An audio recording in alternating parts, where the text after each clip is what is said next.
For 6 months, I pretended my husband's poison was working while he had me locked in a psych ward, stole my billion-dollar empire, and took custody of our daughter.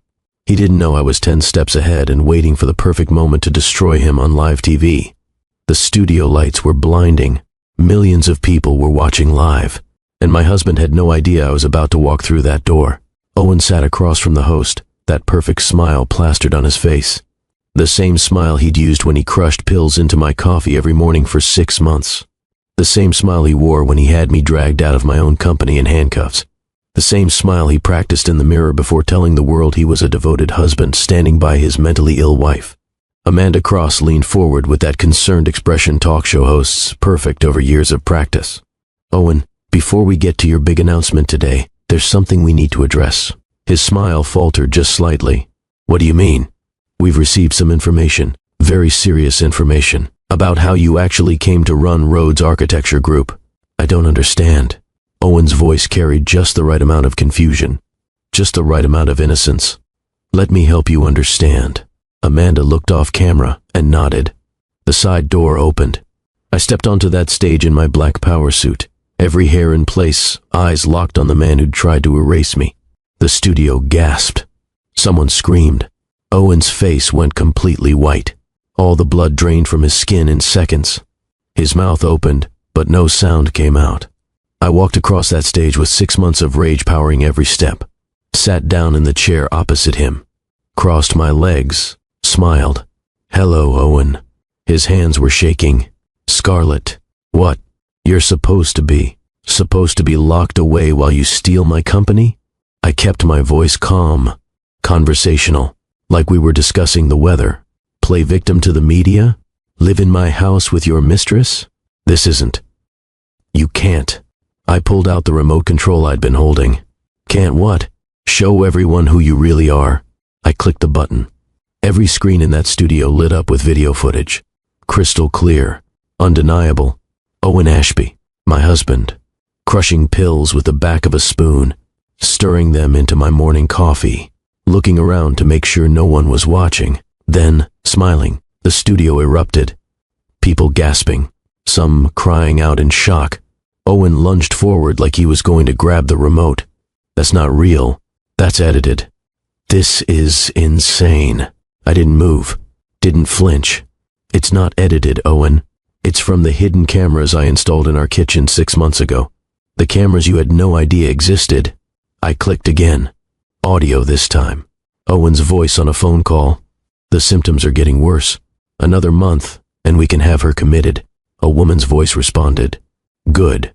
Once she's locked up, you move on the assets. Full control. Owen again. And then we can finally be together. Publicly. That voice, Scarlett said, looking directly at the camera, belongs to Dr. Renee Palmer, my therapist, also my husband's mistress. Also the woman who falsified my psychiatric evaluations to have me committed so Owen could steal everything I'd built. But we're getting ahead of ourselves. Let me tell you how this really started. Let me tell you about the morning my entire world shattered with one dissolved pill at the bottom of a coffee cup. The pill was half dissolved when I found it, white and chalky, breaking apart in the dark liquid like a secret that couldn't stay hidden anymore. I was standing in my kitchen, the one I'd designed myself in the mansion I'd bought with money I earned sketching buildings, on napkins during overnight shifts at a diner when I was 19 years old. Before I became Scarlett Rhodes, billionaire architect. Before Forbes called me the visionary who built the future. Before the world decided I was someone worth watching. Before I married a man who was apparently trying to destroy me. My hands started shaking before my brain fully processed what I was seeing. I fished the pill out with trembling fingers. It left a white residue on my skin that felt like it was burning even though I knew that was impossible. I knew the real burning was happening somewhere deeper, in the place where betrayal lives. The kitchen spun around me, the marble countertops I'd selected, the custom cabinets I'd designed, the morning light streaming through windows that overlooked a garden I'd planted with my own hands. Everything familiar suddenly felt like a stage set, like I'd been living in a performance I didn't know I was part of. Owen had made this coffee. I watched him do it 20 minutes ago. Watched him move around this kitchen with the easy confidence of someone who belonged here. Someone who had every right to be here. He'd kissed my forehead, told me he loved me, handed me this cup with that smile, the one the cameras loved, the one that had been on magazine covers, the one that made millions of people believe he was the most devoted, supportive husband in America. I stared at that pill. My mind was racing through possibilities, trying to find an explanation that wasn't the one screaming at me. Maybe it fell in accidentally. Maybe it was something harmless. Maybe I was paranoid and overreacting, and this was nothing. But I knew, deep down in that place where women's intuition lives, the place we're taught to ignore, the place we're told is just anxiety or overthinking or hormones. I knew. I wrapped the pill in a tissue, held it in my fist like evidence at a crime scene, because that's what it was. Evidence that the man who whispered, "You're my everything," in my ear at night was feeding me something that wasn't love. I grabbed my keys, got in my car, drove to Dr. Paul Okonkwo's office with that tissue clutched in my hand so tight my knuckles went white. Dr. Paul had been my private physician for 5 years. Owen didn't even know about him. I'd kept him secret after Owen had gotten so controlling about my medical care, insisting I see doctors he recommended, getting angry when I wanted second opinions. I should have seen the red flags then. But hindsight is a luxury you only get after everything falls apart. Dr. Paul's receptionist took one look at my face and got me in immediately. I sat in that examination room staring at diplomas on the wall without actually seeing them. My mind was somewhere else, everywhere else, replaying every morning for the past 6 weeks, every smoothie Owen made me, every fresh squeezed juice he'd prepared with such theatrical care, every concerned look when I'd stumbled during presentations, when my hands shook during board meetings, when I'd lost entire minutes of time mid-sentence in front of investors. "You're working too hard, honey."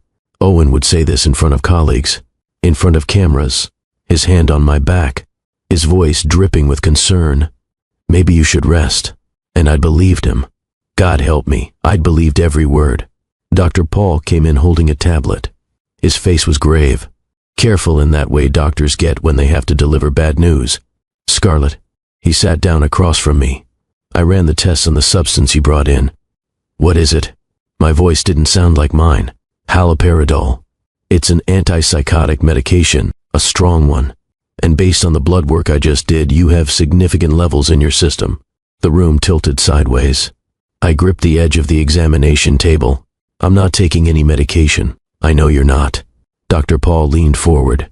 "Which means someone is giving this to you without your knowledge or consent. Scarlett, this isn't an accident. Based on these levels, this has been happening systematically, for weeks, maybe longer. Poisoning." The word hung in the air between us like smoke, heavy and choking. "How long?" I managed to get the words out. "Based on these levels and the half-life of the drug." He pulled up charts on his tablet. "At least 6 weeks. Possibly more. 6 weeks." I thought about the past 6 weeks of my life. The board meeting where I'd collapsed, hyperventilating, convinced everyone was watching me, convinced there were cameras hidden in the walls. My colleagues had exchanged worried glances, whispered among themselves. Someone called an ambulance. The media had picked it up within hours. Scarlett Road's health crisis. What we know. Billionaire architect hospitalized after breakdown. Owen had been at that meeting. He'd rushed to my side, held my hand in the ambulance, told the reporters he was concerned about my health, that I'd been working too hard, that he just wanted me to be okay. The shareholders meeting where I'd lost my train of thought in the middle of presenting quarterly earnings. Just stood there at the podium staring at 500 people with my mouth open and no words coming out. The silence had stretched for 30 seconds that felt like 30 years. Someone had to help me off the stage. Owen had been waiting in the wings, so concerned, so caring. The morning I'd found myself in my car in a parking lot downtown with no memory of how I'd gotten there. I'd been in my office reviewing building plans. Then I was sitting in my car 3 miles away with 2 hours missing from my memory.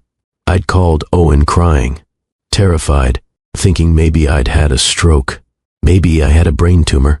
Maybe I was dying. He'd come to get me, driven me home, put me to bed, brought me tea, and told me everything would be okay. All of it. Every single incident. Every moment I thought I was losing my mind. It was him. Owen had done this. Fed me poison and watched me fall apart. Played concerned husband while destroying me from the inside. "I need you to give me something." My voice came out steady, stronger than I felt. something that will flush this out of my system. But I can't let anyone know. Dr. Paul's eyes widened. Scarlett, we need to call the police right now. No, if someone is systematically poisoning you, then I need to know why. I met his eyes, and I need to catch them in a way they can't escape. Please, Paul, trust me. Just trust me. He studied my face for a long moment. I could see him weighing options, considering consequences, wondering if I was in my right mind to make this decision. Finally, he nodded slowly, pulled out his prescription pad. I'll give you a binding agent. It'll help clear the haloperidol from your system faster. But Scarlett, please be careful. Whatever you're planning, I will. I took the prescription with hands that had stopped shaking. Something cold and clear had settled over me. Something that felt like purpose. And Paul, not a word to anyone, especially not Owen. I drove home in silence. No radio, no podcasts, just the sound of my own breathing and my mind racing through possibilities. Owen was trying to make me look unstable, incompetent, crazy. The symptoms of haloperidol matched perfectly with what he'd been telling people. Paranoia, confusion, psychotic episodes. But why? We had a prenuptial agreement, sure, but it was fair. If we divorced, he'd walk away with $20 million. A generous settlement by any standard. Why go through all this? Unless $20 million wasn't enough. Unless he wanted it all. I pulled into our driveway. Our mansion sat on 3 acres in the most exclusive neighborhood in the city. I'd designed it myself. Every window, every angle, every detail crafted to be both beautiful and functional. Rhodes Architecture Group was worth $3.8 billion. I owned 70% of it. My personal net worth was just over $2 billion. If Owen could have me declared mentally incompetent, if he could get me committed, as my spouse, he could potentially take control of everything. I sat in my car staring at my house, the house I'd built, the life I'd created, and I realized my husband wasn't just trying to hurt me. He was trying to erase me. I went inside through the garage. Quiet. Careful. Owen was in his office on a video call. I could hear his voice carrying down the hallway. That smooth, confident tone he used for business. I went straight to my home office, locked the door, opened my laptop. If Owen was going to try to destroy me, I needed to know everything. Every detail, every piece of his plan. I spent the next 3 days installing hidden cameras. Tiny things, smaller than a button, tucked into corners and hidden in plain sight. Kitchen, bedroom, Owen's office, his car, even his gym bag. I worked when he was out of the house, when he thought I was resting in bed, when he believed his poison was working and I was too confused to notice what was happening around me. It took me 72 hours to cover every angle, every space he moved through, every place he thought he was alone. On day 4, I made my morning coffee, sat at the kitchen table with my laptop pretending to read emails. Took the binding agent Dr. Paul had prescribed so I'd be clear-headed. Owen came down at 7:30 like clockwork, kissed the top of my head. Morning, beautiful. Morning. I kept my eyes on my screen. He moved around the kitchen making his protein smoothie. His morning routine. The same thing every day. Then he walked to the coffee maker, poured himself a cup, his back to me. I kept my eyes on my laptop, watching him through the camera I'd hidden in the light fixture above the sink. The angle was perfect. Owen glanced over his shoulder, checking if I was watching. I kept my head down. He reached into his pocket, pulled out a small pill bottle, shook 2 pills into his palm, set the bottle on the counter. Then he crushed the pills with the back of a spoon. Methodical, practiced, like he'd done this 100 times. He stirred the powder into my coffee mug, the one sitting on the counter waiting for a refill, stirred it until it dissolved completely. Then he picked up the mug and brought it to me with a smile. Here you go, honey. I noticed you were running low. Thank you. I took the mug from his hands. Our fingers touched. He looked at me with those eyes that had once made me feel safe. Big day today. He sat down across from me. You have that presentation to the board at 3, right? I do. I held the poisoned coffee, felt its warmth through the ceramic. Yes, don't push yourself too hard. He reached across the table and squeezed my hand. If you need to reschedule, no one will judge you. Everyone knows you've been struggling. I'll be fine. I smiled at him. I'm feeling much better lately. Good. He stood up, kissed my forehead. I love you. I love you too. He left for his morning run. The garage door closed behind him. I poured the coffee down the sink, rinsed the mug, sat back down at my laptop, and pulled up the camera footage. I watched my husband poison me in high definition. Watched him check to make sure I wasn't looking. Watched him crush those pills with the practiced ease of repetition. Watched him smile as he brought me poison disguised as care. I sat in my kitchen alone and cried. Not the pretty crying you see in movies. The ugly kind where you can't breathe, and your whole body shakes, and you make sounds you didn't know you were capable of. 22 years in foster care had taught me to survive. 10 years building roads architecture from nothing had taught me to fight. 6 years of marriage had taught me to trust. Owen was teaching me something else entirely. I wiped my face, took a shaky breath, opened a new folder on my laptop and titled it Evidence. Then I got to work. For 1 week, I documented everything. Every morning, I'd take the binding agent to stay clear-headed. Every morning, Owen would poison my coffee. Every morning, I'd pour it out when he left and save the footage.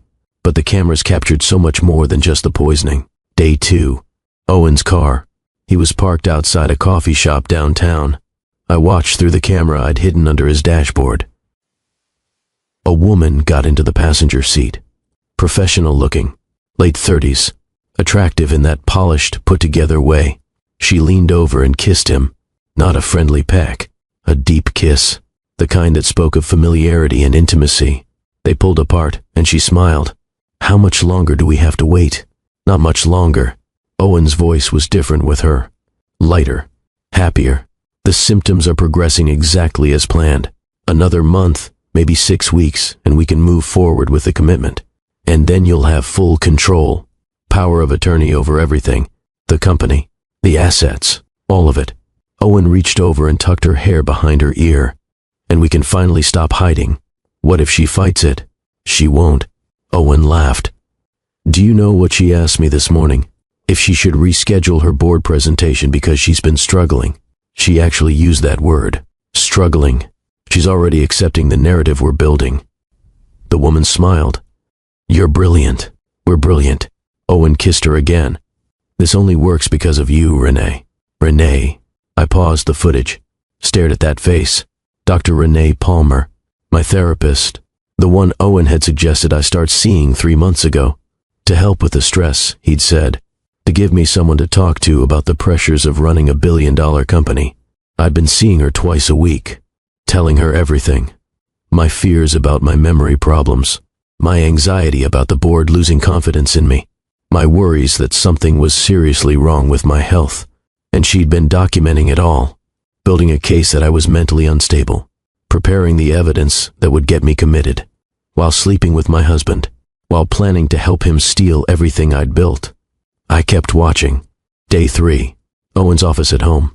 Late at night, I was supposedly asleep upstairs. The camera hidden in his bookshelf captured everything. Owen was on his laptop. I could see his screen reflected in his glasses. He was searching Google. Involuntary psychiatric commitment laws. How to prove spouse mentally incompetent. Power of attorney mental illness.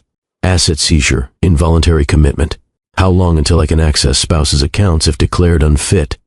He was researching, planning, building a roadmap to destroy me. Day 5. Another phone call. Owen in his car again. On speaker. Renee's voice came through. I submitted my evaluation to the court today. What did you say? That your wife is experiencing severe paranoid delusions, hallucinations, and violent mood swings. That she's a danger to herself and potentially to others. That she requires immediate psychiatric hospitalization. Owen exhaled. Perfect. How soon can we move? I'd recommend one more very public incident. Something that gets media attention. Then we file for emergency commitment. With my evaluation and the public evidence of her deterioration, no judge will deny it. And after she's committed, you wait a respectable amount of time. 3 months, maybe 4. Then you file for divorce citing mental incapacity. With her locked up and unable to contest it, you'll get everything. The company, the assets, full custody of Jade. Owen was quiet for a moment. And what about after the divorce is final? What do you mean? I mean long term. I can't have her coming back and fighting this in 5 years when she's released. Renee's voice got very quiet. What are you saying, Owen? I'm saying accidents happen. Overdoses, suicides. People with severe mental illness, especially after a divorce, sometimes do desperate things. As long as it looks natural. You're talking about killing her. I'm talking about tying up loose ends, making sure we're protected. Silence on the line. Then Renee spoke. Okay, just like that. Okay, my husband and my therapist were planning to poison me, have me committed, steal everything I owned, and then murder me. I sat in my office watching this footage and felt something shift inside me. The fear burned away.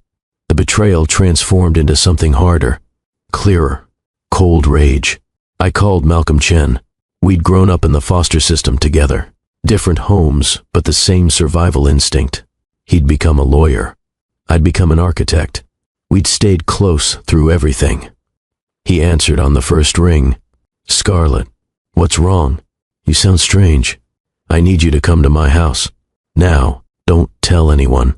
And Malcolm, you're going to think I've lost my mind. He was there in 20 minutes. I led him to my office, locked the door, showed him everything. Every video of Owen poisoning me, every recording of him with Renee, every search history log, every phone call planning my destruction and murder. Malcolm's face went through stages. Disbelief, horror, rage, concern. When the final video ended, he stood up and paced my office. We call the police right now, tonight. We get him arrested and we make sure he never sees daylight again. No, he spun around. Scarlett, he's planning to kill you. I know. And if we go to the police now, what happens? I met his eyes. Owen hires the best defense lawyers money can buy. Renee testifies that I'm paranoid and delusional, that I've been having psychotic episodes for months, that I fabricated this evidence during a mental breakdown. She won't be able to explain away these videos, won't she? I pulled up one of the recordings. Owen's lawyer will argue the videos are edited, that my claims of poisoning are delusions. They'll say I installed cameras because of paranoid fantasies that my husband was trying to hurt me. Renee's psychiatric evaluation will back that up. Malcolm sat down hard. So what do you want to do? I want to let him commit me. I watched his face carefully. Let him think his plan worked. Let him take everything. And while he's celebrating, we gather every piece of evidence we need to destroy him so completely he'll never recover. That's insane. I know, but if I fight this now, it's my word against his, a bitter wife against a devoted husband. I'll look vindictive. He'll look like a victim. And even if we win, he'll get a plea deal. Reduced sentence. He'll be out in 5 years and spend the rest of his life making mine miserable. And your alternative is to let him lock you in a psychiatric facility for months. 6 months. I'd already done the research. That's the standard evaluation period for involuntary commitment. 6 months where I'll have Dr. Paul monitoring my health remotely, where you'll be building our case, where Owen will think he's won and get careless. Malcolm stared at me. You're terrifying. I'm angry. I leaned forward. And I don't want him arrested quietly. I don't want a trial where he plays victim. I want the world to see exactly who he is. I want his reputation obliterated. I want him to lose everything the same way he tried to make me lose everything. I want him destroyed. How? I smiled. I have an idea, but I'm going to need your help, and you're going to have to trust me even when what I'm doing looks completely insane. Malcolm looked at me for a long time. Finally, he nodded. Always. What do you need me to do? First, I pulled out a legal pad. I need you to hire a forensic accountant. I want every transaction Owen has made in the last year tracked. Every account he has access to monitored. If he's planning to steal from the company, I want documentation. Done. What else? I need you to contact these women. I slid a piece of paper across the desk with 2 names. Felicity Grant and Bethany Cole. Owen's previous mistresses. See if they'll testify about their affairs with him. You knew about other affairs. I found out about Felicity 2 years ago. Caught them in our guest bedroom. Owen convinced me it was a one-time mistake. That he was stressed and made a terrible choice. That he'd never do it again. I paused. I believed him. I was so stupid. You weren't stupid. You were a wife who wanted to believe her husband. Malcolm's voice was gentle. What about Bethany Cole? Owen doesn't know I know about her. But I found emails last year. She worked at Rhodes Architecture. Marketing executive. He dumped her when I was considering taking a job in another city, and he couldn't risk losing access to my money and connections. I'll track them down. Good. And Malcolm, I need you to be prepared for what's coming. I'm going to have to make this believable. The breakdown, the commitment, all of it. And some of what you see is going to be hard to watch. I can handle it. I hope so, because the hardest part hasn't even started yet. The hardest part was Jade. My daughter, 9 years old, smart as hell, perceptive in that way kids are when they grow up watching their parents pretend everything is fine. I waited until Owen left the house, tracked his location on the app I'd secretly installed on his phone. He was at Renee's apartment across town. I went to Jade's bedroom and knocked softly. "Baby, can we talk?" She looked up from her homework. Her dark curls fell around her face. She had Owen's smile, unfortunately, but she had my eyes, my determination. "Sure, Mom. What's wrong? You look sad." I sat on her bed and patted the space next to me. She climbed up and curled against my side. "How do you start this conversation? How do you tell your 9-year-old daughter that her father is a monster?" "Sweetheart, I need to tell you something very important and very scary." Her body tensed. "What is it?" "Daddy is doing something very bad. He's been hurting Mommy, and he's trying to take everything from us." Jade pulled back to look at my face. "What do you mean hurting you? Like hitting?" "No. Worse in some ways. He's been putting medicine in my coffee that makes me sick. Medicine that makes me confused and scared. And he's doing it so people will think Mommy is crazy." Her eyes went wide. "Daddy. But Daddy is nice. I know he seems that way, baby. Especially when other people are around. But when it's just us, when nobody's watching, he's different. Haven't you noticed?" She was quiet for a moment, then nodded slowly. "I've heard him yell at you. Late at night when you think I'm asleep. I hear it through the walls." My heart broke. "You have? For how long?" "A long time." She looked down at her hands. "He says mean things. That you care more about work than us. That you're not a good mom. But that's not true. You're the best mom." "Oh, baby." I pulled her close.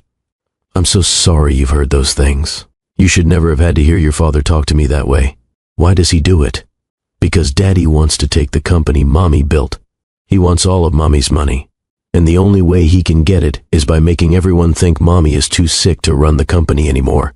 Jade processed this, her brilliant little mind working through the implications. "So he's poisoning you to make you look crazy so he can steal your company." "Yes, that's evil." "Yes, it is." I took a breath. "And baby, Mommy has a plan to stop him. But it's going to be really scary for a little while." "What kind of plan?" "Mommy is going to pretend that Daddy's poison is working. I'm going to act very sick, very confused. And Daddy is going to send Mommy to a hospital, a place for people who have problems with their brains." Jade's eyes filled with tears. "No, I don't want you to go. I know, sweetheart, but it's the only way to catch him. If I fight him now, he'll say I'm being paranoid. He'll get good lawyers. He might not get punished.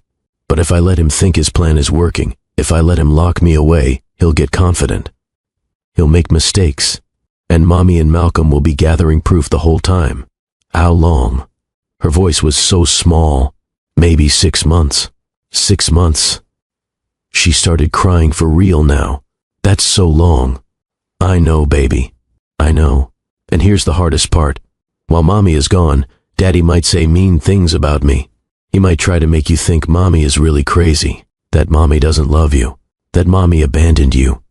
But that's not true. It's not true at all." I held her face in my hands.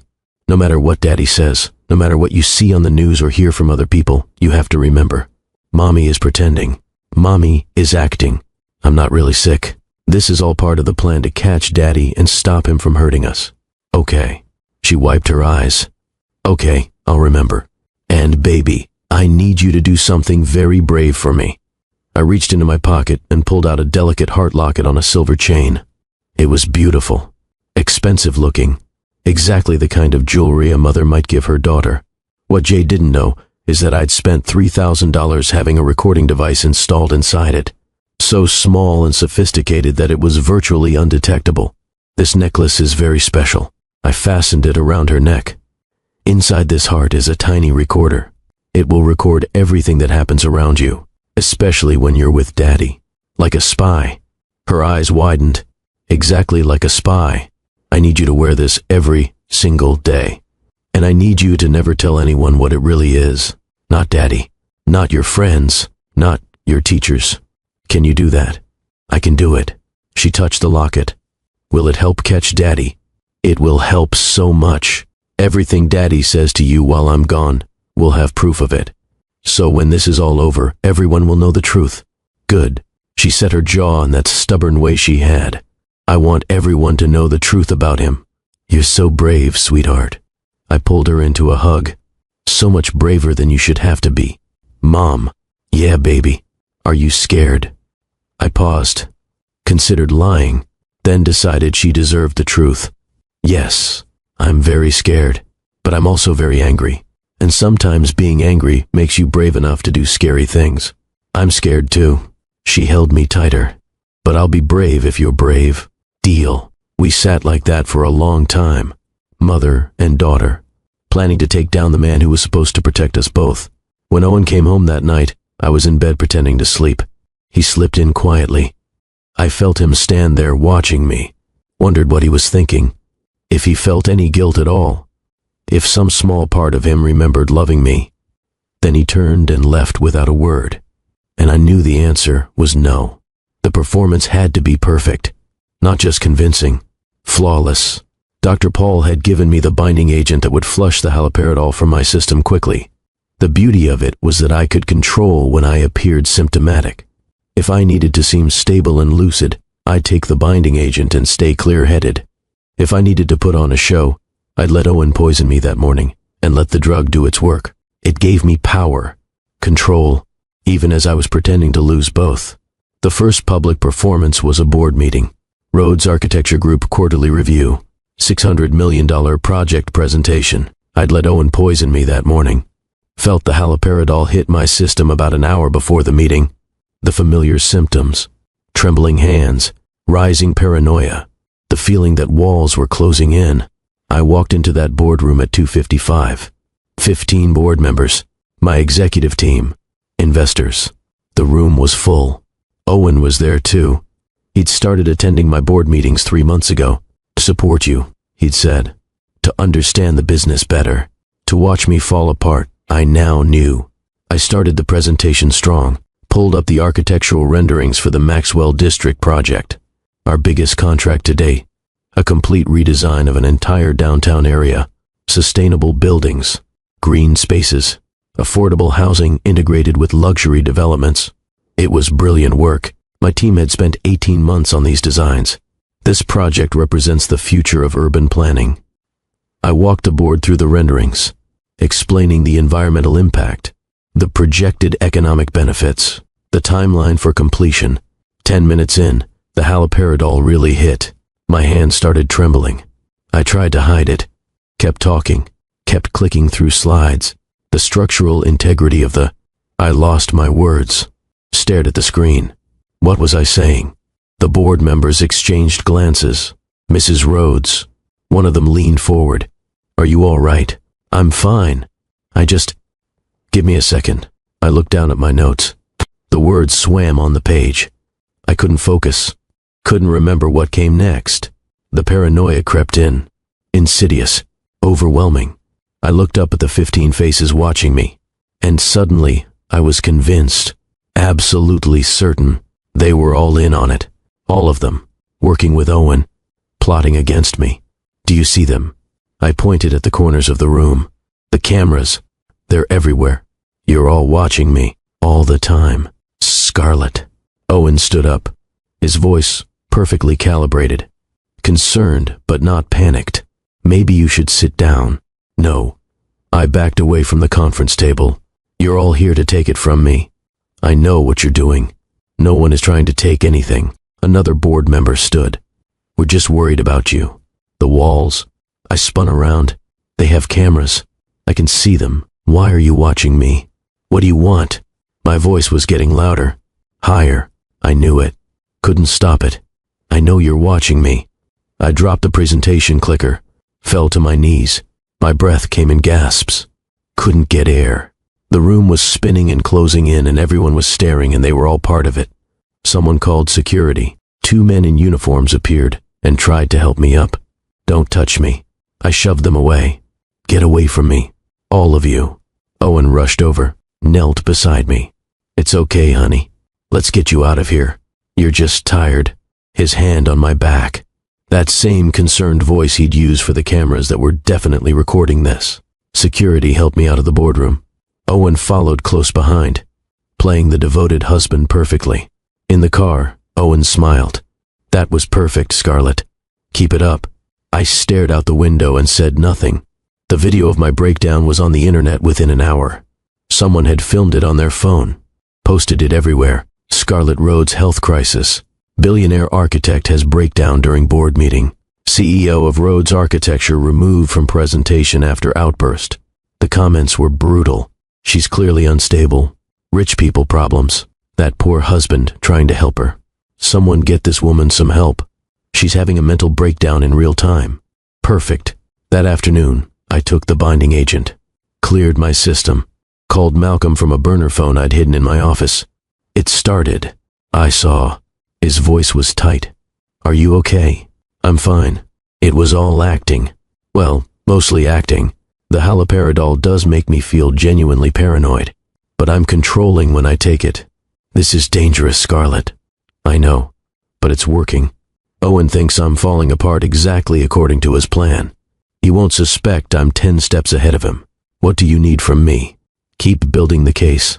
Financial forensics, witness statements, everything. And Malcolm, get ready for it to get worse. The next performance has to be even more public." "What are you planning?" "Jade's school has a fundraiser event next week. I'm going to make sure I put on a show that goes viral. Scarlett, trust me." I hung up before he could argue. The school fundraiser was perfect. Parent-teacher organization event, tours of the classrooms, bake sale, family photos, the kind of wholesome community gathering that would have tons of witnesses and even more camera phones. I let Owen poison me that morning. Double dose. I watched him do it. 2 pills instead of 1. The haloperidol hit hard. We arrived at Jade's school at 4 o'clock. Jade was wearing her necklace, recording everything. For the first 30 minutes I held it together, smiled at other parents, chatted with teachers, looked at Jade's artwork on the classroom walls. Owen stayed close, his hand on my lower back, guiding me. To anyone watching, he looked like an attentive husband making sure his struggling wife was okay. Then the drug really kicked in. We were in the gymnasium where they'd set up tables for the bake sale. Maybe 50 parents milling around, kids running between tables. I felt it coming. The paranoia, the overwhelming certainty that everyone was watching me, judging me, plotting against me. I tried to breathe through it, tried to remember that this wasn't real. This was the poison. This was Owen's doing. But the drug was stronger than my logic. "Mom," Jade touched my arm. "Are you okay?" I looked at my daughter, and suddenly I was absolutely convinced I didn't deserve her, that I was a terrible mother, that she would be better off without me. The thoughts came fast and vicious. "You're worthless. You're failing. Everyone knows it. Everyone sees it." I started crying. Right there, in the middle of the gymnasium. Other parents noticed, stopped talking, turned to look. "I'm a terrible mother." The words came out loud, too loud. "I don't deserve her. I don't deserve any of this. Scarlett." Owen gripped my arm. "Let's go outside." "No." I pulled away. "You all think it too. I can see it. Everyone looking at me. Everyone judging." "Mrs. Rhodes," one of the teachers approached. "Do you need to sit down?" I couldn't finish the sentence. The room was spinning. Too many people. Too many eyes. All of them watching. All of them knowing I was falling apart. I can't breathe. I grabbed at my chest. "I can't. Someone help me. Please." Owen pulled me close, held me while I sobbed. Other parents were filming now. I could see phones pointed at me. Owen led me out of the gymnasium to the parking lot, helped me into the car, drove me home while I cried in the passenger seat. Jade sat in the back, silent. the necklace recording her father's performance. "It'll be okay, honey," Owen said to me, his voice so gentle, so caring. "We'll get you help. I promise." That video was online within 2 hours, had 5 million views by the next morning. Billionaire architect Scarlett Rhodes breaks down a daughter's school event. Owen Ashby stands by struggling wife. Mental health crisis. When success isn't enough. The comments were worse this time. "She needs to be institutionalized. This is sad to watch. Get help, Scarlett. That husband is a saint for staying. Those poor kids had to see that." I read every comment. Let each one fuel my rage. Let them strengthen my resolve. Owen thought he was winning. Thought he was destroying me piece by piece. He had no idea I was building his prison with every performance. 2 weeks later came the home video, the piece of evidence Owen would use to convince a judge I was a danger to myself. I set up a hidden camera in our bedroom, angled it to capture the whole room, made sure the footage would be clear. Then I waited for Owen to leave, watched his location on the tracker. He went to Renee's apartment at 9 p.m. I started the performance at 9:15. First, I tore apart my closet, threw clothes everywhere, ripped dresses off hangers, knocked over shoe racks. They're trying to take everything. I screamed it at the empty room. Everyone's against me. I know they are. I can feel it. I grabbed framed photos off the dresser. Our wedding photo, family pictures, threw them across the room. Glass shattered. Even Owen. I was sobbing now, real tears mixing with the performance. Especially Owen. He wants to take it all. I know he does. I pulled books off shelves, knocked over lamps, made the room look like a tornado had gone through it. Then I collapsed on the floor in the middle of the destruction and cried. Let my body shake with sobs. Let myself look completely broken. Owen came home at 11. I heard the garage door, heard his footsteps on the stairs. He opened the bedroom door and stopped, took in the destruction, the broken glass, the scattered clothes, me in the middle of it all, curled in a ball. For just a second I thought I saw something on his face, not concern, satisfaction. Then he pulled out his phone and called 911. My wife is having a psychotic break. His voice was shaking, perfect trembling. She's destroyed our bedroom. She's talking to herself. I think she's a danger to herself. Please send help. The paramedics arrived 12 minutes later. They found me exactly where Owen had left me, still on the floor, still sobbing. "Ma'am, can you hear me?" One of them knelt beside me. They're all watching. I grabbed his shirt. All of them. The cameras are everywhere. Don't you see them? They exchanged glances. Called for a sedative. The shot made everything blurry. I let them load me onto a stretcher, let them wheel me out of my own house while Owen watched with those fake concerned eyes. At the hospital, Dr. Renee Palmer was waiting. What a coincidence that my therapist just happened to be on call that night. "Mrs. Rhodes," she leaned over me in the ER. "You're experiencing a severe psychiatric episode. We're going to help you." "I'm not crazy." I grabbed her wrist. "I'm not crazy. I know this is scary." She pulled free gently. "But you're not well. We're going to get you the treatment you need." Treatment. That's what they were calling it. Treatment. I looked up at the fluorescent lights of the emergency room, heard the beeping of monitors, felt the sedative pulling me under, and I smiled, because everything was going exactly according to plan. The commitment hearing was scheduled for 2 weeks after my emergency room visit, 2 weeks that Owen used to build his case against me. He gave interviews, talked to reporters, played the heartbroken husband so perfectly that even I almost believed him. I watched from the psychiatric evaluation unit where they'd placed me for observation, watched him on the hospital television while a nurse checked my vitals every 4 hours. Owen sat across from a reporter in our living room, the living room I designed, crying real tears. "It's been the hardest time of my life." He wiped his eyes, watching the woman I love struggle with mental illness, not being able to help her, feeling so powerless. "When did you first notice something was wrong?" The reporter leaned forward with practiced sympathy. "About 8 months ago." Owen's voice broke perfectly. "She started becoming paranoid, accusing colleagues of plotting against her, having these episodes where she didn't recognize me. It was terrifying. And you've stepped in to help run Rhodes Architecture in her absence." "Only temporarily." Owen shook his head. Everything I do is to honor her vision, her legacy. I'm just keeping the seat warm until she's well enough to return. That's beautiful. The reporter touched her heart. How is your daughter handling this? Jade is struggling. Owen pulled out his phone and showed a picture of Jade. My daughter looking sad, probably from when I'd had to explain the plan to her. But Owen was using it as evidence of a traumatized child. She misses her mom. We both do. But I'm trying to give her as much stability as possible. You're an incredible husband and father. I'm just doing what anyone would do for the person they love. I turned off the television. Felt bile rise in my throat.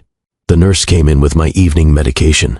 Required pills now that I was under psychiatric observation. I took them obediently, swallowed them down. What she didn't know was that I'd perfected the art of holding pills under my tongue, spitting them out the moment she left, flushing them down the toilet. I wasn't going to let them actually medicate me. I needed to stay sharp, stay in control. Dr. Renee Palmer came to evaluate me every other day, sat across from me in the evaluation room with her clipboard and her fake concerned expression. How are you feeling today, Scarlett? Tired. I kept my voice flat, defeated, like everything was slipping away. Do you still believe people are watching you? I paused, pretended to consider. Sometimes. I don't know anymore. Maybe I imagined it. That's good. She made notes. Questioning your delusions is a positive sign. Are they delusions? I looked at her directly. Or is my husband really trying to steal my company? Her pen stopped moving for just a second. Scarlett, we've discussed this. Owen loves you. He's trying to help you by having me locked up, by getting you the treatment you need. She set down her clipboard. I know it's difficult to accept, but you're not well. The sooner you acknowledge that, the sooner we can help you recover. I wanted to laugh in her face, wanted to tell her I knew everything, that I had hours of footage of her and Owen together, that I knew about the plan to steal everything and then kill me. Instead, I nodded slowly. Maybe you're right. Maybe I'm not well. She smiled. That's progress, Scarlett. Real progress. After she left, I went to the bathroom and stared at myself in the mirror. I looked terrible. I'd lost weight. Dark circles under my eyes. Hair unwashed and stringy. Good. I needed to look broken. Needed everyone to believe I was falling apart. My roommate in the evaluation unit was a woman named Teresa. Mid-50s. Actually mentally ill. Bipolar disorder that had gone unmedicated for years. She talked constantly, rambling stories about her life, her kids who didn't visit, her ex-husband who she still loved. I listened, let her talk. It was better than being alone with my thoughts. One night, she asked me why I was there. My husband says I'm crazy. I told her the partial truth. Are you? I don't know anymore. Some days I think he's right. Some days I think he's gaslighting me. I paused. Do you know what gaslighting is? When someone makes you think you're crazy even though you're not. Teresa nodded. My ex-husband used to do that. He'd move things around the house and then tell me I was imagining it when I noticed. He'd make plans and then deny we ever talked about them. Made me feel like I was losing my mind. What did you do? I actually did lose my mind for a while. She laughed.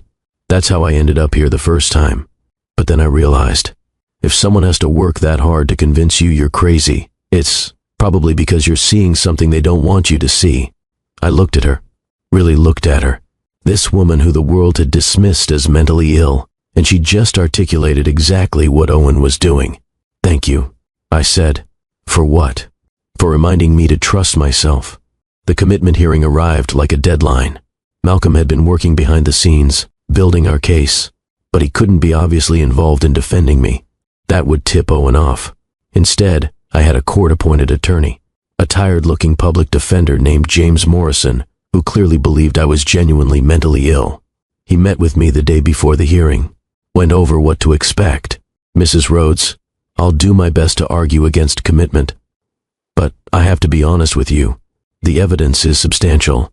Your therapist's evaluation, the public incidents, the emergency room visit, your husband's testimony. He's lying, I said quietly. James looked uncomfortable. Mrs. Rhodes, I understand you're going through a difficult time. He's poisoning me, making me seem crazy so he can steal my company. James exchanged glances with the nurse standing by the door. This is exactly the kind of statement that will ensure you're committed. You cannot say things like this in front of the judge. It's the truth. The truth is that you need help." He closed his folder. "The best thing you can do tomorrow is stay calm. Don't make accusations. Show the judge you're capable of rational thought." I nodded, stopped arguing, let him think I was accepting his advice. But I had no intention of staying calm or seeming rational. I needed to be committed. Needed Owen to think he'd won completely. The courtroom was smaller than I expected. Just a judge, a court reporter, Dr. Renee Palmer, Owen, my useless attorney, and me. Jade wasn't allowed to attend. She was too young. Owen had left her with his mother, but she was wearing her necklace, recording everything that happened at home. The judge was a woman in her 60s. Judge Patricia Morrison. She looked at me with something like pity. "Mrs. Rhodes, do you understand why you're here today?" I nodded, tried to look confused and scared.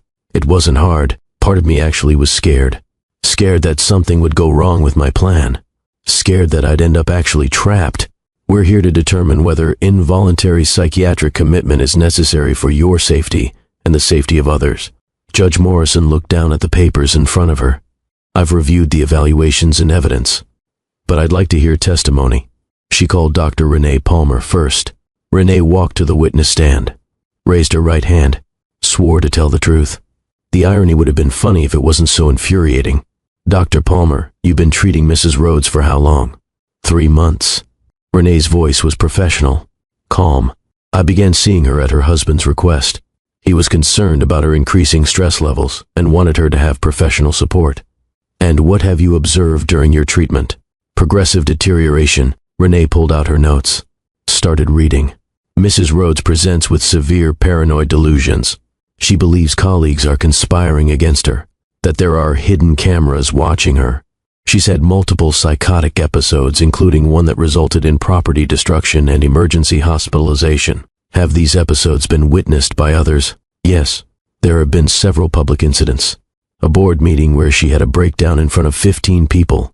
A school event where she became hysterical. Multiple reports from staff at Rhodes Architecture Group about erratic behavior. In your professional opinion, is Mrs. Rhodes a danger to herself or others?" "Yes." Renee looked directly at the judge. "I believe without intensive psychiatric treatment, she poses a significant risk. She's expressed paranoid ideation about her husband. She's had violent outbursts. She requires immediate intervention." "Thank you, Dr. Palmer." I watched Owen watching me. He was sitting in the gallery, looking sad, looking concerned, looking victorious. Next, they called Owen to testify. He walked to the stand slowly, like each step hurt, raised his hand, swore to tell the truth with his lying mouth. "Mr. Ashby, tell us about your wife's recent behavior." Owen took a breath. "It's been devastating to watch. The woman I married, this brilliant, confident architect, she's disappearing." He wiped his eyes. "She's being replaced by someone who's scared and paranoid and angry all the time." "Can you give specific examples?" 2 weeks ago, I came home and found our bedroom destroyed. She'd thrown everything. Broken glass everywhere. She was on the floor screaming that everyone was against her, that I was trying to steal from her." Owen's voice cracked. "I had to call 911. I didn't know what else to do. Must have been very difficult. The hardest thing I've ever experienced." Owen looked at me. "I love my wife, but I'm terrified. She's accused me of poisoning her, of plotting against her. Our daughter is scared to be around her own mother. That last part, that carefully delivered lie about Jade being scared of me, that almost broke my composure. I wanted to scream, wanted to jump up and tell everyone he was lying, that he was the one poisoning me, that Jade knew the truth. But I stayed silent, kept my head down, let him bury himself deeper. In your opinion, does your wife need psychiatric treatment?" "Desperately." Owen nodded. "I just want her to get help. I want the woman I love back." Judge Morrison made notes, called my attorney to present my defense. James Morrison stood. "Your Honor, while Mrs. Rhodes has clearly been struggling, I don't believe involuntary commitment is necessary. She's been cooperative with treatment. She hasn't harmed anyone. With outpatient care and family support, she can recover in a less restrictive environment." The judge looked at me. "Mrs. Rhodes, would you like to say anything on your own behalf?" This was it. The moment where I could fight, could argue against commitment, could potentially win and derail the entire plan, or I could do what needed to be done. I stood slowly, looked at the judge with wide, scared eyes. "They're watching," I said quietly. "All of them. Right now. The cameras. Mrs. Rhodes." James touched my arm. "Remember what we discussed?" I pulled away. "Don't you see them? In the corners. In the lights. They're always watching." Judge Morrison's expression shifted. "Mrs. Rhodes, there are no cameras in this courtroom except the official security cameras." "You're lying." I backed away from the table.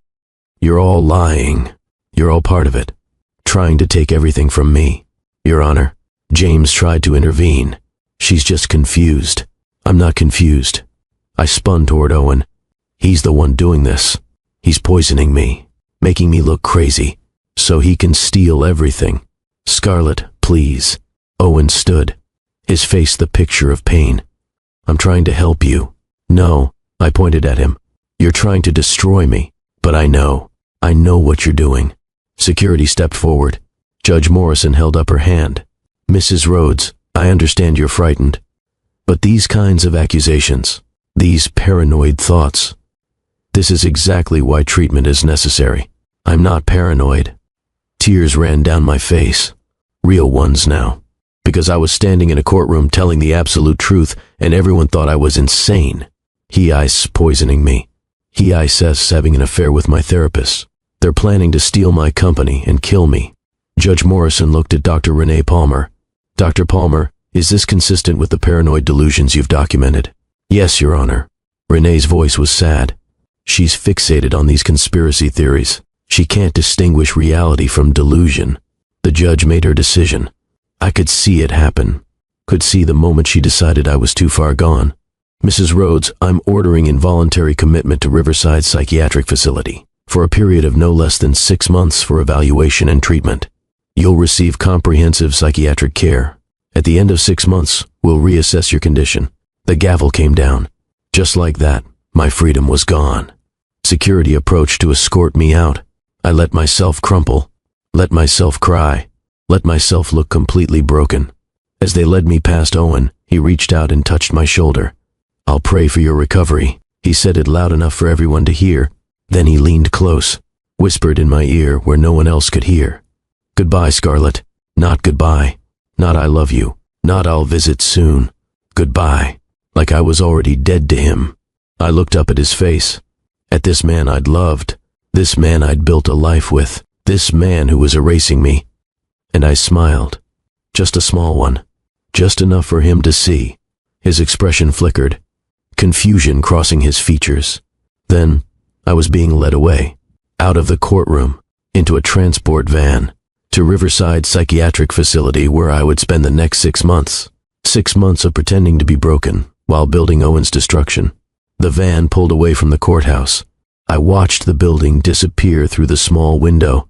Malcolm was out there somewhere, already working, already building our case. Jade was at home wearing her necklace, recording everything Owen said and did.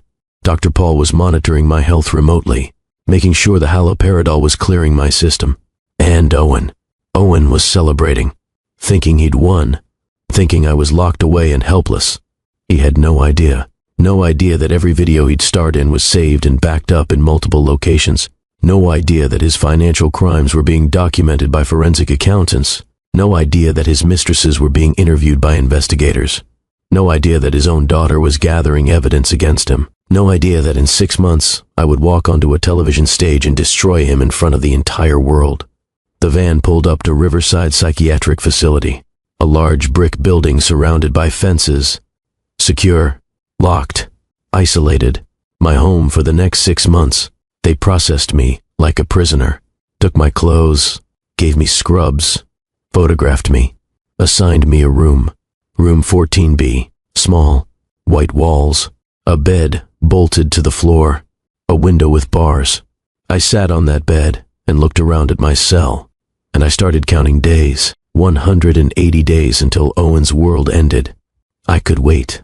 Riverside Psychiatric Facility smelled like antiseptic in desperation. That's the first thing I noticed when they led me through those locked doors. The second thing was the sound. Constant humming of fluorescent lights, distant voices, footsteps echoing on linoleum floors, doors locking and unlocking with heavy metallic clicks. The third thing was the realization that I'd voluntarily trapped myself here for 6 months. My room was on the second floor, East Wing, room 14B. Like I said, they gave me standard issue everything. Scrubs, slippers, a toothbrush, a comb, the basics of existence, and nothing more. No phone, no computer, no connection to the outside world except supervised visits and monitored calls. I was completely cut off. Exactly what Owen wanted. The first week was the hardest, not because of where I was, but because of the performance I had to maintain. I couldn't just be Scarlett Rhodes, sane woman who'd gotten herself committed as part of an elaborate revenge plan. I had to be Scarlett Rhodes, mentally ill patient who needed treatment, which meant I had to convince everyone. The nurses, the orderlies, the other patients, everyone except the one person who mattered most. Dr. Lorraine Grant. She was assigned as my primary psychiatrist. Late 40s, kind eyes, the type of person who'd probably gone into psychiatry because she genuinely wanted to help people. I felt bad about what I was going to put her through. Our first session was in a small office on the 3rd floor. 2 chairs, a desk, a window that looked out over the facility grounds. Dr. Grant sat across from me with a file that I knew contained Dr. Renee Palmer's evaluation. "Hello, Scarlett. I'm Dr. Grant. I'll be overseeing your treatment while you're here." "Hello." I kept my voice flat, defeated. "How are you feeling today?" "Tired, confused, like I don't belong here." She made a note. "Do you know why you're here?" "Because everyone thinks I'm crazy." "Do you think you're crazy?" I paused, looked down at my hands. "I don't know anymore. Sometimes I think I see things clearly. Sometimes I think maybe they're right and I am losing my mind." "What kinds of things do you see clearly?" "That my husband is trying to steal my company." I looked up at her. "That he's been poisoning me, making me seem unstable so he can take everything I've built." Dr. Grant didn't react, didn't dismiss me, just made another note. "Tell me more about that." So I did. I told her everything. The truth, the whole truth, knowing she'd write it all down as paranoid delusions. "Owen's been putting medication in my coffee, haloperidol, for months. It makes me confused, paranoid. He's having an affair with my therapist, Dr. Palmer. They're working together. They got me committed so he can take control of my assets. And how do you know this?" "I saw the pill, found it in my coffee one morning." "Did you have it tested?" "Yes, by my private physician, Dr. Paul Okonkwo." Dr. Grant made more notes. "And Dr. Palmer, you believe she's romantically involved with your husband." "I know she is. I've seen them together." "Where?" "In his car, at hotels. I had cameras installed. I recorded everything." "You installed cameras in your husband's car?" "Yes." "Why did you do that?" "Because I knew something was wrong. I knew he was hiding something." Dr. Grant set down her pen. "Scarlett, I want you to understand something. I'm not here to judge you. I'm here to help you. But I need you to be honest with me. Do you really believe your husband is poisoning you and conspiring with Dr. Palmer? Or is it possible you're experiencing paranoid thoughts brought on by stress?" "It's real." I held her gaze. "I know how it sounds. I know it seems like classic paranoia, conspiracy theories, delusions of persecution, but it's real." "Okay." Dr. Grant picked up her pen again. "We'll explore that in our sessions." That first week, I played the part. Showed up to group therapy and talked about my stress. Took the medications they gave me and secretly spit them out later. Acted confused and frightened, and exactly how a woman experiencing a psychotic break would act. But I watched Dr. Grant watching me, and I started to suspect she was smarter than I'd given her credit for. The second week, things shifted. Dr. Grant called me in for a session, closed the door, sat down across from me with an expression I couldn't quite read. "Scarlett, I've been reviewing your file very carefully. Your history, your accomplishments, the timeline of your symptoms. Okay, you built a $3.8 billion company from nothing. Is that correct?" "Yes." "You have no prior psychiatric history, no family history of mental illness, no substance abuse, no head trauma, nothing that would predispose you to sudden onset paranoid schizophrenia." "That's correct." The symptoms started approximately 8 months ago, according to Dr. Palmer's notes. Yes. Dr. Grant leaned forward. Scarlett, I'm going to ask you a direct question, and I need you to give me a direct answer. Are you actually mentally ill? My heart started racing. This was it. The moment where I had to decide. Keep performing or trust her. I looked at Dr. Grant's face. Saw something there. Intelligence. Skepticism. The mind of someone who questioned the official narrative. I made a choice. No, I'm not mentally ill. My husband is poisoning me with haloperidol to make me appear mentally ill so he can steal my company and have me permanently committed. Dr. Grant didn't blink. Prove it. I have a private physician who tested my blood and found haloperidol in my system. Dr. Paul Okonkwo. You can contact him. I also have video evidence of my husband poisoning my coffee. Audio recordings of him planning my commitment with Dr. Palmer. Financial records showing he's been embezzling from my company. All of it is being compiled by my attorney, Malcolm Chen. Why are you here? If you have all that evidence, why did you allow yourself to be committed? Because if I'd fought the commitment, Owen would have known I was onto him. He'd have been careful, hidden his tracks, gotten better lawyers. I needed him to think he'd won, needed him to get arrogant and careless, needed time to build an airtight case. Dr. Grant stared at me for a long moment.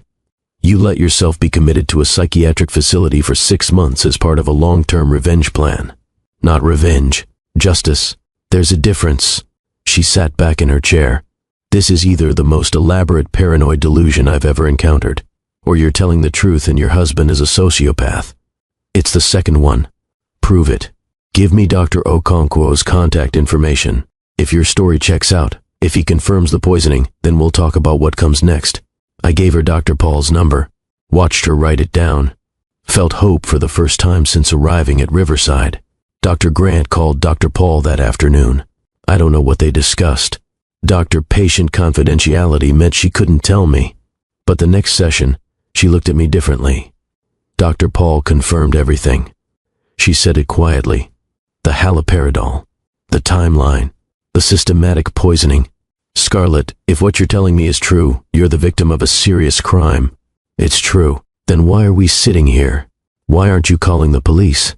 Because I need more than just proof of poisoning. I need proof of conspiracy, proof of financial crimes, proof that will destroy him so completely he can never hurt anyone again. And I need 6 months to gather all of it while he thinks I'm locked away and helpless. Dr. Grant shook her head. You're either brilliant or insane.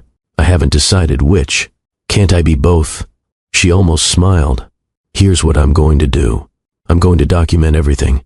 Every session we have, I'm going to note that you show 0 signs of genuine mental illness. No paranoia, no delusions, no psychotic symptoms. I'm going to run every test we have. And at the end of 6 months, I'm going to testify that you were wrongfully committed. Thank you. Don't thank me yet. You're still stuck here for 6 months. And Scarlett, she met my eyes. If this goes wrong, if your husband's lawyers are better than you think, you could be trapped here much longer. I know, but I don't have a choice. This is the only way to beat him. And I hope you know what you're doing. So do I. For the next 5 months, I lived a double life. To everyone except Dr. Grant, I was a mentally ill patient making slow progress. I attended group therapy, talked about my paranoid thoughts, worked with occupational therapy on coping mechanisms, played the part of someone gradually accepting treatment and improving. But in my sessions with Dr. Grant, I was myself. Sharp, focused, strategic. She ran every psychiatric test available. MPI, Rorschach, Beck Depression Inventory, cognitive assessments, neurological exams. Every single one came back normal. She documented it all, building a file that would prove I'd been committed under false pretenses. Meanwhile, outside those walls, Malcolm was working. I was allowed 1 phone call per week, monitored, recorded. I'd call Jade at Owen's mother's house where she was staying. Hi, baby. How are you? I'm okay, Mom. I miss you. I miss you too, sweetheart. How's school? It's fine. We did a project on architecture. I told everyone my mom is the best architect in the world. My heart squeezed. You're so sweet, baby. Are you being brave? Yes, I'm being very brave. Like we talked about, that was code. Code that meant she was wearing the necklace. Recording everything. Good girl. Mommy is so proud of you. When are you coming home? Soon, sweetheart. A few more months and Mommy will be all better. Then I'll come home and we'll be together again. I can't wait. After those calls, I'd go back to my room and cry. Because my 9-year-old daughter was being braver than most adults, living with the man who'd destroyed our family, gathering evidence, waiting for me to come back and make it right. I couldn't fail her. Malcolm would send updates through Dr. Grant, letters that looked like medical correspondence but contained coded information. The financial forensics were complete. Owen had embezzled $52 million, moved it to offshore accounts in the Cayman Islands, accounts Malcolm had already frozen through international banking cooperation. The affair evidence was overwhelming. Hotel receipts, text messages recovered from phone records, witness statements from hotel staff who'd seen Owen and Renee together. Felicity Grant, the first mistress, had agreed to testify. She was angry. Owen had dumped her cruelly when she'd become inconvenient. She wanted revenge. Bethany Cole, the second mistress, was harder to track down. She'd moved to Seattle after Owen threatened her, but Malcolm found her, convinced her to come forward. She'd signed an affidavit detailing their 8-month affair. Everything was coming together. But the most damning evidence came from Jade. Every week, Malcolm would download the recordings from her necklace. Hours and hours of audio. Owen's voice. Cold. Cruel. Nothing like the public persona. Jade, we need to talk about your mother. Okay.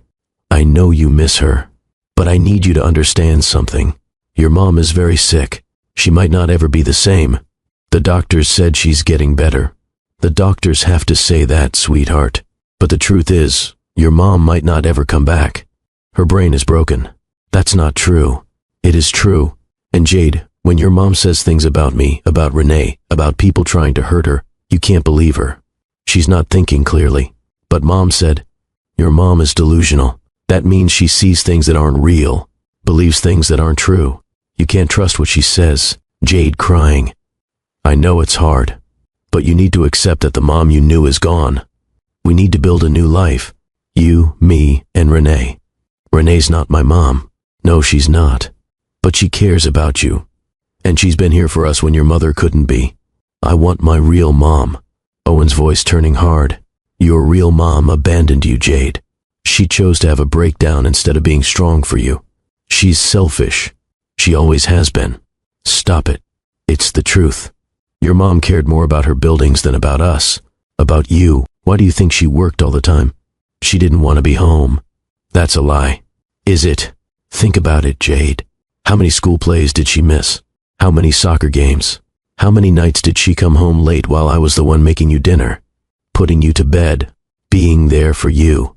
Mom was building her company. She was ignoring her family. And now look where it got her.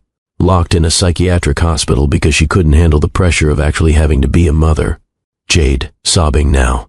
I'm sorry, sweetheart. I know it hurts. But you need to hear the truth. Malcolm sent me transcripts of these recordings. I read them in my room at Riverside and felt rage so pure it was almost cleansing. Owen was systematically destroying my relationship with my daughter, poisoning her against me the same way he'd literally poisoned me. But Jade was strong. Every recording ended with her defending me, refusing to accept his narrative.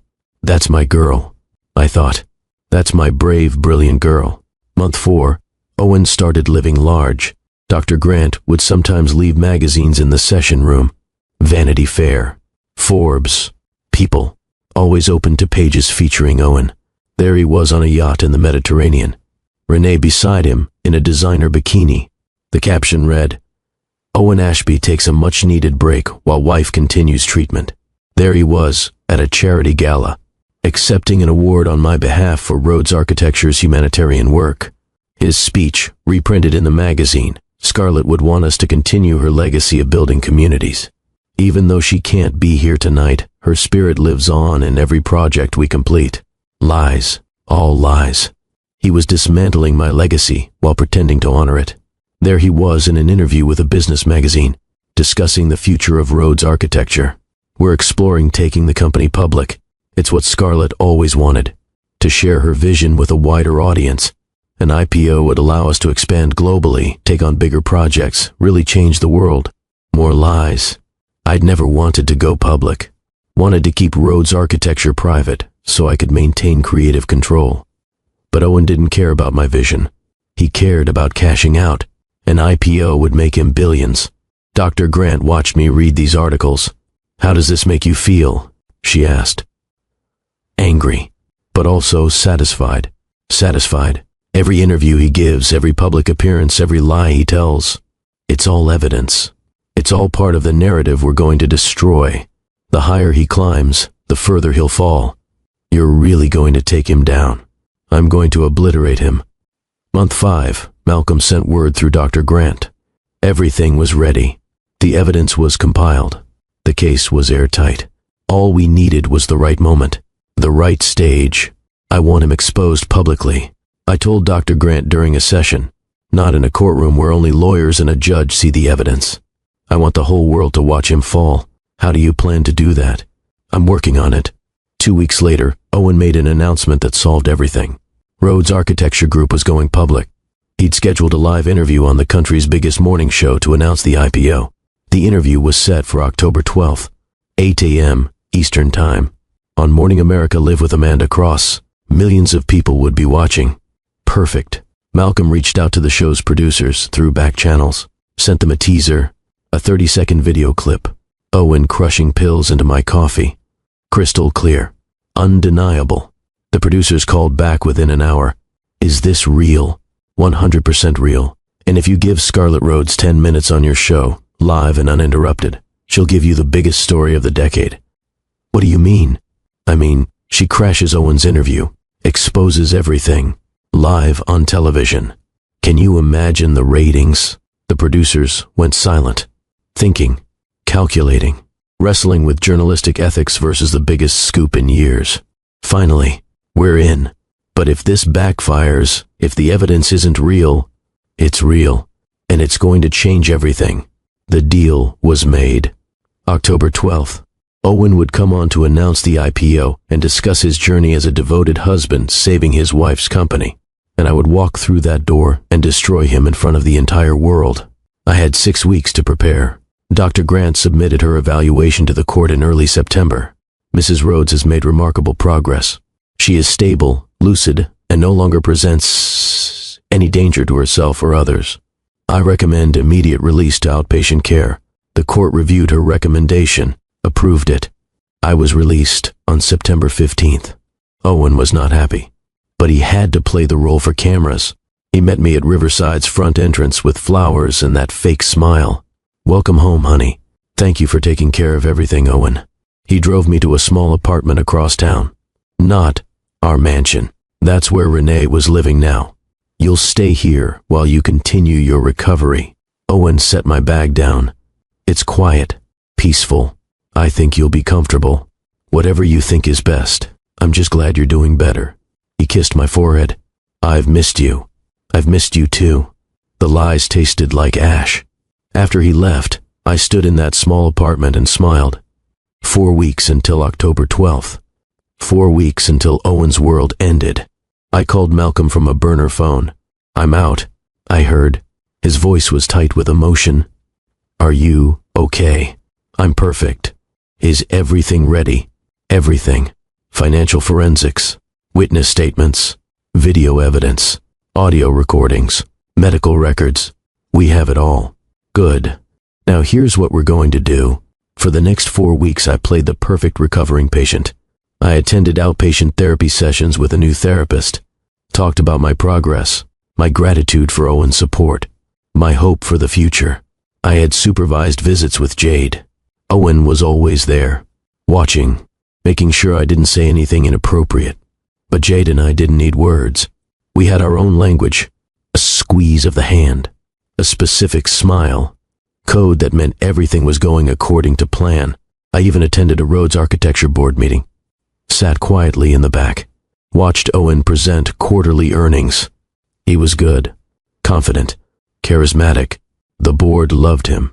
He'd completely taken over my company, my creation, and everyone applauded. But I noticed things, small things, Decisions that didn't align with Rhodes Architecture's values. Contracts with developers I'd specifically avoided because they cut corners on sustainable materials. Design changes that prioritized profit over innovation. Owen was destroying my company from the inside, turning it into just another corporate architecture firm. Not for much longer. October 12th arrived like Judgment Day. I woke up at 5 a.m., got ready carefully, the black power suit I'd bought specifically for this. Hair and makeup professionally done. I looked like Scarlett Rhodes again. Not the broken woman who'd been committed. The billionaire architect who built an empire. Malcolm picked me up at 6. "Are you ready for this?" he asked as we drove to the television studio. "I've been ready for 8 months. Scarlett, what you're about to do, it's going to change everything. Your life will never be private again. Everyone will know the story. Good. Let them know. Let every woman who's been gaslit and manipulated and told she's crazy know that you can fight back. You can win." We arrived at the studio at 7. The producers met us, went over the plan. Owen would come on at 8. They do the interview normally for the first 10 minutes. Then Amanda would pivot, ask about the serious information they'd received. That's when I'd walk out. The producers were nervous. This had never been done before, ambushing a guest live on air with his wife and evidence of his crimes. But the ratings would be historic. I waited in the green room, watched Owen on the monitor. He looked perfect, confident, completely unaware of what was coming. Malcolm sat beside me, squeezed my hand. "You've got this." "I know." At 8:15, Amanda gave the signal. I stood up, smoothed my suit, took a breath, and walked onto that stage. The moment I stepped through that door, the entire studio gasped. You could feel the air change, shock rippling through the audience like a wave. Owen's face went completely white. All the color drained in seconds. His mouth opened, but no sound came out. I walked across that stage with 8 months of rage powering every step. Sat down in the chair they'd positioned opposite Owen. Crossed my legs. Smiled. "Hello, Owen." His hands were shaking. "Scarlett, what? You're supposed to be locked away while you steal my company." I kept my voice calm, conversational. "Play victim to the media. Live in my house with your mistress. This isn't. You can't." He looked at the producers, at Amanda, at the cameras. "What is this?" "This is the truth, Owen. Something you've been avoiding for a very long time." I pulled out the remote control, clicked it. Every screen in that studio lit up with video. Owen crushing pills, stirring them into my coffee, looking around to make sure no one was watching. The studio erupted. Gasps. Someone screamed. The audience couldn't believe what they were seeing. "That's not real." Owen lunged forward like he was going to grab the remote. "That's edited. This is insane." "It's not edited, Owen." I didn't move. "It's from the hidden cameras I installed in our kitchen 8 months ago. The cameras you had no idea existed." I clicked again. Audio. Owen's voice on a phone call. "The symptoms are getting worse. Another month, and we can have her committed." Renee's voice. "Good. Once she's locked up, you move on the assets. Full control. Owen. And then we can finally be together. Publicly." I looked at the camera. That voice belongs to Dr. Renee Palmer, my therapist. Also my husband's mistress. Also the woman who falsified my psychiatric evaluations to have me committed so Owen could steal everything I'd built. The studio was in chaos now. Audience members crying out. Cameras zooming in on Owen's face. Amanda Cross looking genuinely shocked even though she'd been briefed. Owen tried to stand. "This is a setup. She's mentally ill. Everyone knows." "Sit down, Owen." Something in my voice made him sit. I clicked the remote again. More photos appeared. Owen and Renee kissing in his car. Owen and Renee in bed together from my hidden cameras. Hotel receipts. Timeline of their affair. Affair number 3. I said calmly. But let's not forget the others. Click. Owen with Felicity Grant. Owen with Bethany Cole. Dates. Locations. Evidence of 4 years of cheating. You've been cheating on me for 4 years, Owen. Multiple women. While playing the devoted husband to the media. While accepting awards for standing by your mentally ill wife. The audience was dead silent now. Stunned. But we're not done. Click. Financial records filled the screens. Bank transfers, offshore accounts, detailed forensic accounting reports. While I was institutionalized, you embezzled $52 million from my company, Rhodes Architecture, the company I built from nothing. I showed the paper trail, every transfer, every hidden account, every personal expense charged to the company, private jets to Monaco, shopping sprees where you bought your mistress $50,000 dresses, mansion renovations, all on my money, while you told the world you were honoring my legacy. Click. Photos of Owen and Renee on yachts, in Paris, dripping in luxury, living like royalty on stolen money. Owen's face had gone from white to gray. He looked sick. But the worst part, my voice got quieter, more dangerous. What you did to our daughter. I clicked the remote one more time. Audio played. Jade's necklace recordings. Owen's voice. Your mom abandoned you, Jade. She's selfish. She always has been. Your mom cared more about her buildings than about you. She's not coming back. Jade crying in the background. The studio went completely silent. You could hear people breathing. You turned my daughter against me, I said. My voice was steady, but my eyes were wet. You made her think I didn't love her. While I was locked in a facility you put me in, with poison you fed me. Scarlett, please. Owen was crying now. I can explain. Explain to the FBI. On cue, federal agents walked onto the set. The audience screamed. Pandemonium. Owen Ashby, you're under arrest. They read the charges. Attempted murder, poisoning, fraud, embezzlement, conspiracy. They put handcuffs on him right there, on live television, millions of people watching. Owen was sobbing. You set me up. You bitch. You. No, Owen. I stood up, walked closer.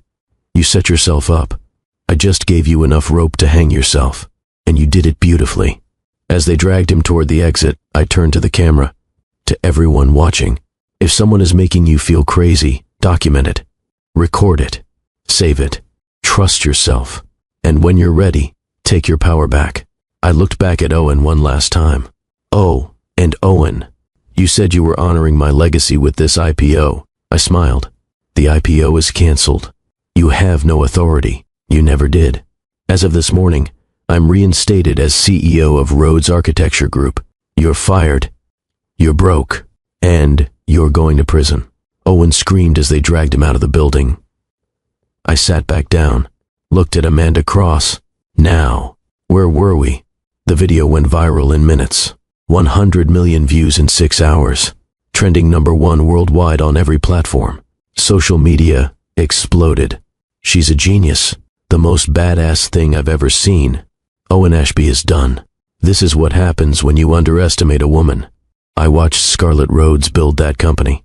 She deserved every second of this revenge. Cable news covered it non-stop.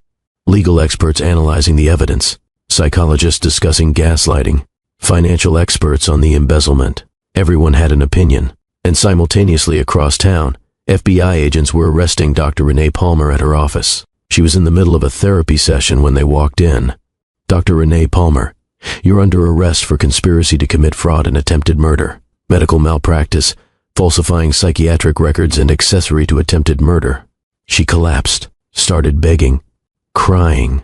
Her medical license was revoked on the spot. Her career destroyed in seconds, just like she'd tried to destroy mine. I spent the rest of that day giving interviews, telling my story, making sure every detail was public. Malcolm stood beside me through all of it.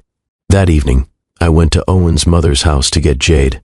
My daughter ran to me, threw her arms around me, held on like she'd never let go. I watched it, Mom. I saw you on TV. You were so brave. So were you, baby. You were the bravest of all of us. I held my 9-year-old daughter and cried. We'd survived. We'd won. The trial took place 4 months later. Owen and Renee were tried together. The courthouse was a media circus. Cameras everywhere. Public lined up around the block to get seats. The evidence was overwhelming. Video of Owen poisoning me. Medical experts testifying about the systematic drugging. Dr. Paul explaining the levels of haloperidol in my system. Dr. Grant testifying that I showed 0 signs of actual mental illness. Financial forensics. Detailed charts showing every dollar Owen stole. Every offshore account, every fraudulent transaction, Jade's recordings, hours of Owen's cruelty, his manipulation, his attempts to turn her against me. Felicity Grant testified about her affair with Owen, how he'd lied and manipulated her. Bethany Cole testified about her affair, how Owen had threatened her into silence. The defense tried everything. She consented to the medication, destroyed by medical testimony proving I never consented. She's still mentally ill and fabricated all this, destroyed by Dr. Grant's expert evaluation. The recordings were illegally obtained, overruled because I had every right to record in my own home. Nothing stuck. The evidence was too solid, too comprehensive. Malcolm had built an airtight case. The jury deliberated for 3 hours. Guilty on all counts. Owen's sentencing came 2 weeks later. The courtroom was packed. I sat in the front row with Jade and Malcolm. The judge was severe, a man in his 60s who looked at Owen with pure disgust. "Mr. Ashby," he began, "in my 30 years on the bench, I have rarely seen such calculated cruelty. You poisoned your wife. You stole her life's work. You tried to erase her. You planned to murder her. You psychologically abused your own daughter." He paused. "You are a predator, a monster. I hope you spend every day of your sentence thinking about the brilliant woman you tried to destroy, and how she destroyed you instead. The sentences: attempted murder, 25 years, poisoning and assault, 10 years, fraud and embezzlement, 15 years, conspiracy, 10 years, total, 60 years in federal prison. No possibility of parole for 30 years. Owen broke down completely, sobbing, begging. The bailiff had to physically hold him up. Dr. Renee Palmer's sentencing was next. Conspiracy to attempted murder, 20 years. Medical malpractice, 10 years. Fraud, 10 years. Total, 40 years in federal prison. Medical license permanently revoked. She didn't cry, just stared straight ahead, already dead inside. As they led them both away, I felt something I hadn't felt in almost a year. Free. Taking everything back happened quickly after that. Rhodes Architecture Group. I was reinstated as CEO immediately. The board gave me a standing ovation when I walked into my first meeting back. All of Owen's decisions were reversed. All of his terrible contracts canceled. The company redirected back to my vision. Within a month, our stock value had increased 40%. Clients were calling. Investors were interested. Rhodes Architecture was stronger than ever. Custody. Full custody of Jade returned to me immediately. Owen's parental rights were terminated. He would never see her again. Financial recovery. The $52 million was recovered from the offshore accounts. Plus, I was awarded a $100 million judgment against Owen. He had nothing left to take, but the judgment stood as a permanent record of his crimes. The mansion. I had everything Owen and Renee had touched removed. Every piece of furniture they'd bought. Every decoration they'd chosen. Jade helped me. We had a bonfire in the backyard. Burned it all. Watched the smoke rise into the sky. Goodbye to the bad memories. Jade said. Goodbye. I agreed. Then we renovated. Made it ours again. Reclaimed every room. The first few months with Jade were hard. She'd been through trauma. Heard her father say terrible things about me for months. Lived with the stress of the secret she was keeping. We went to therapy together. A real therapist this time. Dr. Sarah Kim, who specialized in family trauma. In one session, Jade broke down. I knew you were pretending, Mom. But part of me started to believe him. That you didn't love me. That you cared more about work than me. I'm so sorry. I pulled her close. Baby, you have nothing to apologize for. He's a master manipulator. Even adults fell for his lies. You were so incredibly brave. You're my hero. Really, really. You helped save us. You and that necklace gathered the evidence that put him in prison. You protected both of us. Jade cried into my shoulder. I was so scared. I know, sweetheart. I was scared too, but we were scared together. And we won. By the end of the first year, Jade was thriving. Back to her old self. Laughing. Playing. Trusting again. She started expressing interest in architecture. Would sit with me in my home office while I worked on designs. What are you working on, Mom? a new affordable housing project. Apartments for families who can't afford regular rent. I showed her the renderings. We're trying to make them beautiful and sustainable. Everyone deserves a beautiful home. Can I help design something someday? Of course you can. I pulled her onto my lap. You can be anything you want. Architect, doctor, astronaut, whatever makes you happy. I want to be like you. Strong, brave, someone who doesn't let anyone take what's theirs. My heart swelled. You already are, baby. You already are. 6 months after the trial, I established the Rhodes Foundation for Survivors of Gaslighting and Abuse. Initial donation, $50 million. Mission, legal aid for victims of financial abuse, support for people escaping gaslighting relationships, educational programs about coercive control, advocacy for better laws around psychological abuse. I hired a team, therapists who specialized in abuse recovery, lawyers who'd work pro bono, financial advisors who'd help victims recover stolen assets, tech experts who'd teach digital security. Within the first year, we helped 3,000 survivors, recovered $15 million in stolen assets, helped 200 successful prosecutions of abusers, provided free therapy to 5,000 people. By year 2, we expanded nationally, offices in 15 cities, 10,000 survivors helped, educational programs in schools, teaching young people about healthy relationships. I became personally involved, spoke at events, met with survivors, shared my story to give others courage. One woman approached me after a speaking engagement, tears in her eyes. My husband was doing the same thing to me, making me think I was crazy, stealing money from our accounts. But I saw your story, and I documented everything. I got out. I'm pressing charges. You saved my life. I hugged her. You saved your own life. You were strong enough to trust yourself. I just showed you it was possible. The foundation became my legacy, more important than any building I'd ever designed. Under my leadership again, Rhodes architecture soared. New projects, a $1.2 billion sustainable city development, the first carbon-neutral urban center in North America, award-winning affordable housing complexes, beautiful architecture with a purpose, proving you didn't have to sacrifice design for affordability, cultural centers in underserved communities, museums, libraries, schools, buildings that would enrich lives for generations.